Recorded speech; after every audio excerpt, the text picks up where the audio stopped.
పవన్ కళ్యాణ్ 10 ఏళ్లు పోరాడితే విజయ్ ఒక్క దెబ్బతో ఎలా గెలిచాడు? పవన్ కు లేని ఫాలోయింగ్ విజయ్ కుందా? లేక ఆంధ్ర ప్రజలకు తమిళ ప్రజలకు మధ్య మైండ్ సెట్ లో తేడా ఉందా? ఈ రోజు సోషల్ మీడియాలో ఇదే బిగ్గెస్ట్ డిబేట్. ఎవరైతే విజయ్ ని చూసి నేర్చుకో అని పవన్ ని విమర్శించే వాళ్ళు ఒక విషయం గుర్తుంచుకోవాలి. ఆంధ్ర రాజకీయాలు వేరు, తమిళ రాజకీయాలు వేరు. అసలు ఈ ఇద్దరు స్టార్ల గెలుపు వెనుక ఉన్న ఆ అన్టోల్డ్ స్టోరీ ఏంటో ఈ వీడియోలో క్లియర్ గా చూద్దాం. మొదట పవన్ కళ్యాణ్ గారి గురించి మాట్లాడుకుందాం. 2014లో పార్టీ పెట్టారు, కానీ పోటీ చేయలేదు. 2019లో ఒంటరిగా దిగారు, 2 చోట్ల ఓడిపోయారు. అప్పుడు పవన్ ని చూసి నవ్వని వాళ్ళు లేరు. ప్యాకేజీ స్టార్ అన్నారు, సినిమా నటుడికి పాలిటిక్స్ ఎందుకు అని ఎగతాళి చేశారు. కానీ పవన్ వెనక్కి తగ్గలేదు. నిజానికి పవన్ కళ్యాణ్ గారు చిరంజీవి గారి ప్రజారాజ్యం అనుభవం నుండి చాలా నేర్చుకున్నారు. ప్రజారాజ్యంలో పదవుల కోసం వచ్చిన పొలిటికల్ టూరిస్టుల వల్ల పార్టీకి క్యాడర్ లేకుండా పోయింది. అందుకే పవన్ తొందరపడకుండా డబ్బు కోసం వచ్చే వాళ్ళు నాకు వద్దు అని, ఓడిపోయినా సరే పార్టీ సిద్ధాంతాన్ని నమ్మే సైన్యాన్ని గ్రౌండ్ లెవెల్ నుండి తయారు చేసుకున్నారు. అన్నయ్య పార్టీని విలీనం చేస్తే తమ్ముడు మాత్రం 25 ఏళ్ల పోరాటానికి సిద్ధం అంటూ పంతం పట్టాడు. కేవలం సభలకే పరిమితం కాకుండా కౌలు రైతులు, ఇసుక పాలసీ వంటి క్షేత్రస్థాయి సమస్యలపై పోరాడి ప్రజల నమ్మకాన్ని గెలిచారు. ఏపీలో కుల సమీకరణాలు, చంద్రబాబు జగన్ లాంటి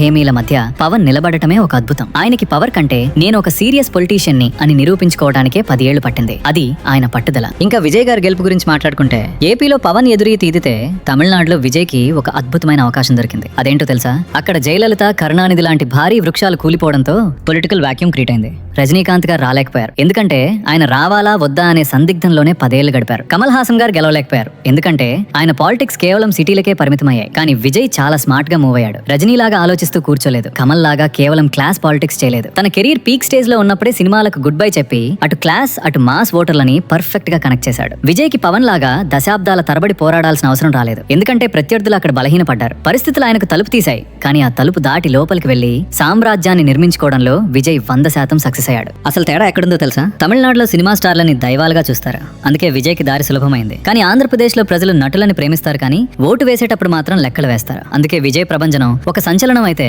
పవన్ కళ్యాణ్ విజయం ఒక పోరాటం నుంచి నేర్చుకున్న పాఠం. చివరిగా ఒకటే మాట, విజయ్ కి పరిస్థితులు కలిసొచ్చాయి. పవన్ తన పరిస్థితులను మార్చుకునే వరకు యుద్ధం చేశాడు. విజయ్ కి దారి దొరికింది, పవన్ మాత్రం తన దారిని తనే వెతుక్కున్నాడు. మీకేమనిపిస్తోంది? కమెంట్ చేయండి. మరిన్ని ఇలాంటి అనాలిసిస్ కోసం ఛానల్ ని సబ్స్క్రైబ్ చేసుకోండి.